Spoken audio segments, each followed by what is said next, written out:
Are you aware that recent reports suggest that there are 10.5 million dogs owned here in the UK? How about that dog fouling can cause ringworm, which in effect can lead to eye problems and indeed blindness in humans? Or did you know that a dog on its lifetime can on average cost £17,000? Stick with me and Ruby throughout this programme and we'll talk about responsible dog ownership in more detail.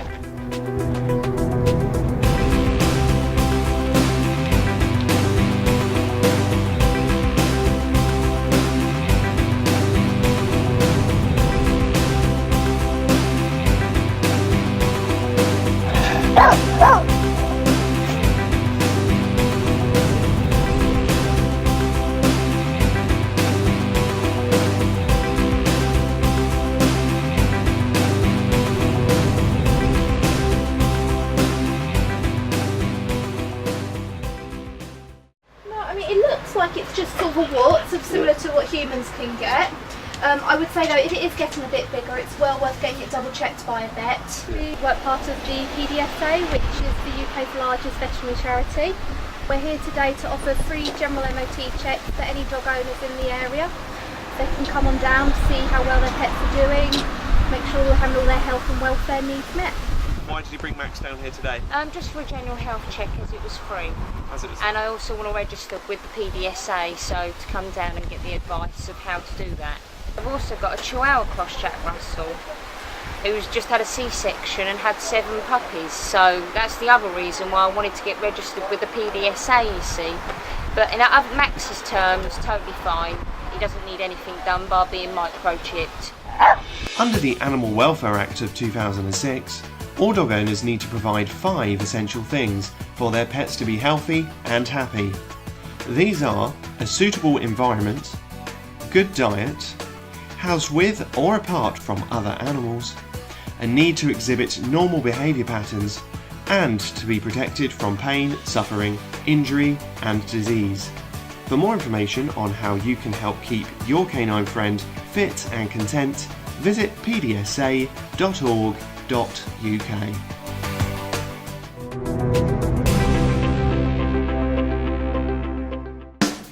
Dogs can be a lot of work. Some say it's like bringing up a child. Therefore, it's essential that they get the training they need. I've come over to the Cool Canines Newhaven Community Dog Club to meet Ruth, who runs the group.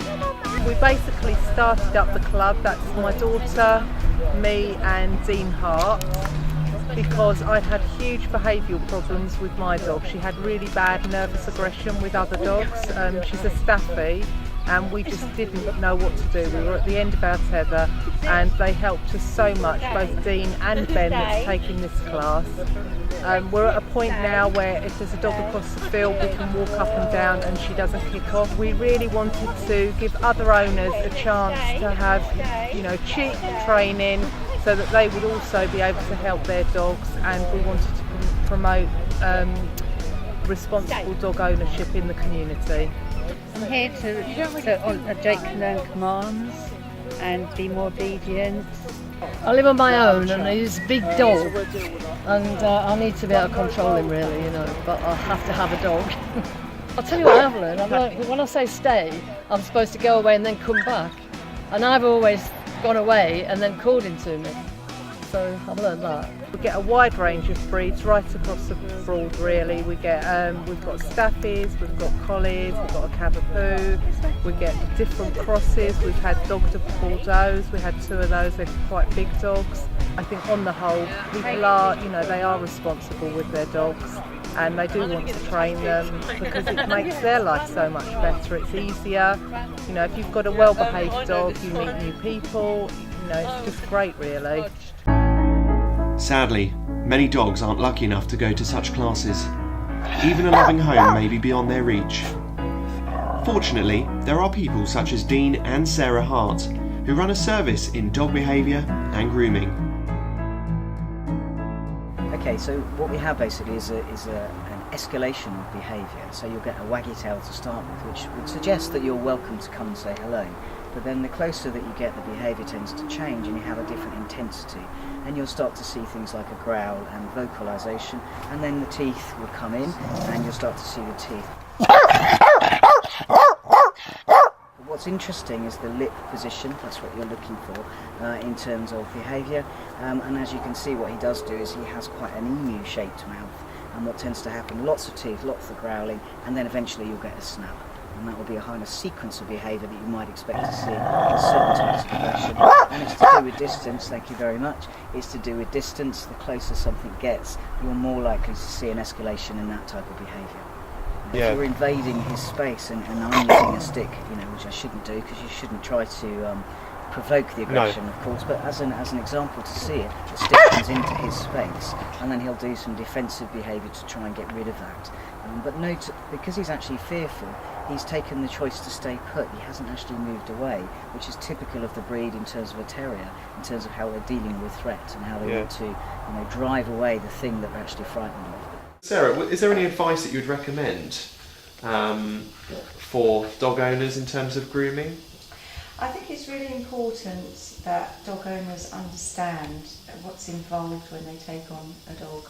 I think a lot of people see this little bundle of fluff and they think that that it's going to be easy, but they don't take into consideration the hours of grooming and the costs involved in the maintenance. And it's so important because it's it comes down to welfare, of the dog, because they need to be groomed, they need to be comfortable, and they need to be checked over regularly. A part of the grooming process is to actually health check the dogs. And we can pick up, as groomers, lots of things at early stages which can prevent, diseases developing. Yeah, definitely. So, when you decide to own a dog, do bear in mind the hours and cost of the important task of grooming. Not only does it increase the dog's skin health, but keeps the coat healthy too.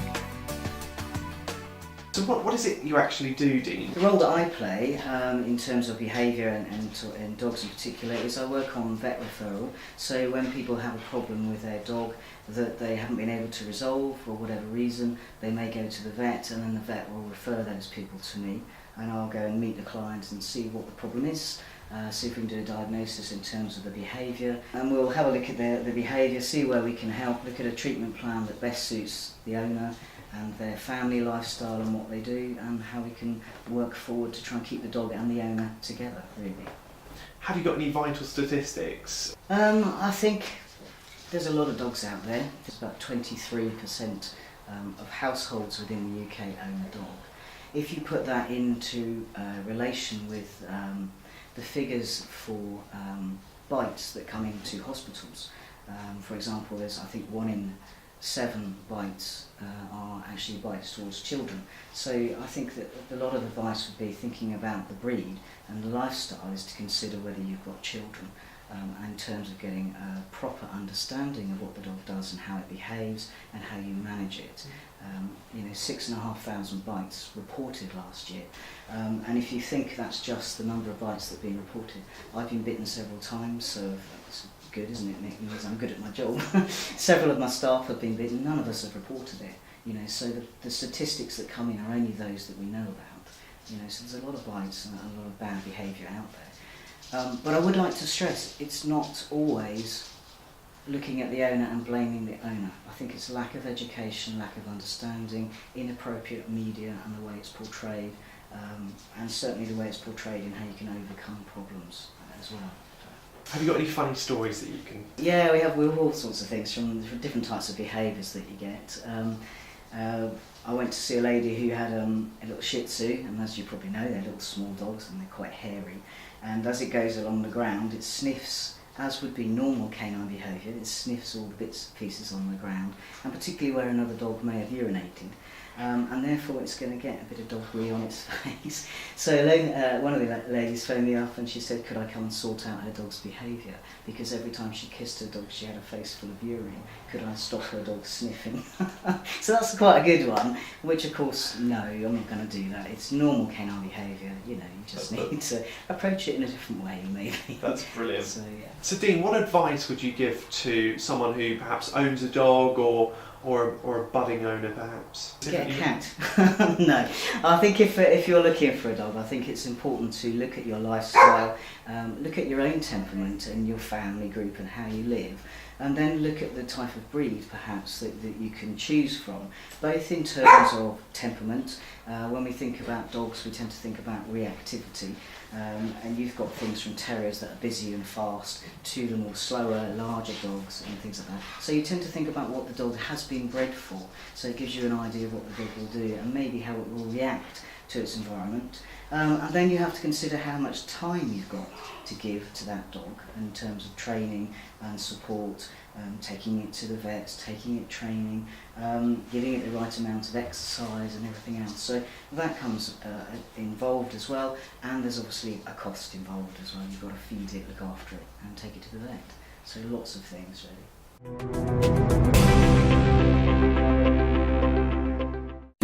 Recently, a woman has taken up a stand in the community against the foulest of acts: dog poo. For the first time on film, we expose a vigilante known as the Dog Poo Fairy. So, Candy, you're the Dog Poo Vigilante. Is that what you like to be called? Well, I've been calling myself the Dog Poo Fairy. It sounds a bit better than a vigilante, but yeah, as you can see, I've got the fairy on my flags, yep, which I'm putting out whenever I find any dog poo.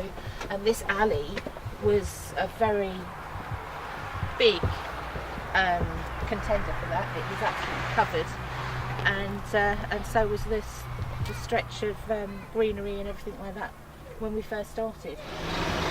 So Candy, why was it you started doing this campaign? It all came down to a BBC programme that I saw on the television late one night, and it was Dirty Britain, and there was a piece on there which showed this woman who was fed up with walking down this alleyway near a school with where all the dog owners just let their dogs poo on the grass there. The kids have got to walk down it, and she put out some flags. So she ended up putting 75 flags out, and then she took them away, and then 3 months later she went back and she only had to put out 21, so she'd made a significant difference. And I thought, well, why not try it here? And it's worked. So. Excellent, that's brilliant. And you've got a bin which is just here, so right. That was installed, was it after you started? That was installed after we started, after all the press for dog poo vigilante and everything like that. Who are they? Do you know them? And all this, that and the other. And yeah, about 8-10 days later we actually got a bin put in just here because this was such a bad area. And let's take a look at your flags. What have we got here? Let's have a look. So we've got keep it clean, bag it and bin it. Any bin will do. I like that. Very, very good, very catchy, and hopefully it will put a stick in the mud to someone's plans of fouling. Right. Excellent, really, really good, sir. Good effort. A big issue in the UK is the stereotype we have on Staffordshire Bull Terriers. Is this fair or just misinformation? We went to meet Ruth from the Cool Canines Newhaven Community Dog Club to see life behind the scenes with her own pet Staffy. So what made you go for a Staffordshire Bull Terrier, that type of breed, instead of another dog? I just love Staffies. They're full of character. I mean, I probably wouldn't have got a dog at all, but like we had the opportunity to buy her off someone, and my daughter loves Staffies and just wanted a pet really. I mean, Ruby has been quite bad in the past until we did training with her. So I do think that probably it is a case of there's lots of bad owners, but I don't think it's necessarily that they are teaching their dogs to be aggressive. I think it's more a case of that they just don't know what they should be doing. Well, touching upon that actually, what do you say to people who think Staffordshire Bull Terriers are an aggressive type of dog? I don't think they are at all. I mean, I think as long as you socialise your dog when it's a puppy, I mean, and we did with Ruby, but then she had her first season, and the other dogs sniffing around her actually turned her completely so that she became quite aggressive. She had real nervous aggression. We didn't know how to deal with that, so it just, you know, spun out of all control really. But had we have gone for training then and learned that we had to get her back sociable with other dogs and everything again, we probably could have overcome it at the time, but she's too old now, so I don't think they are. I think it's just a case of getting the right training really at the right time. So what do you say to those type of people, Ruth, who obtain dogs just for street credibility purposes? I think it's awful, because I think as well they quite often breed from them, and they quite often breed from them when they're too young. So it does happen, you think? Yeah, I do think it does happen a lot. Yeah, okay. I think you only have to walk through the town actually to see how many staffies there are with young people. So what's your message finally? What's your message to those people and anybody else? Just get training, you know, if you do get a dog, get training, because later on you're going to come across lots and lots of problems and you're not going to be able to cope with them, and then you're going to have to rehome that dog, and it's not fair to the dog. I mean, we've had Ruby since she was 4 weeks old, which is way too young. She didn't learn the pecking order, so you know, it was quite bad from the start really. But I do think if you're a responsible person, you will go out there, you will get training. That's why we started our dog club, so that we could offer affordable training.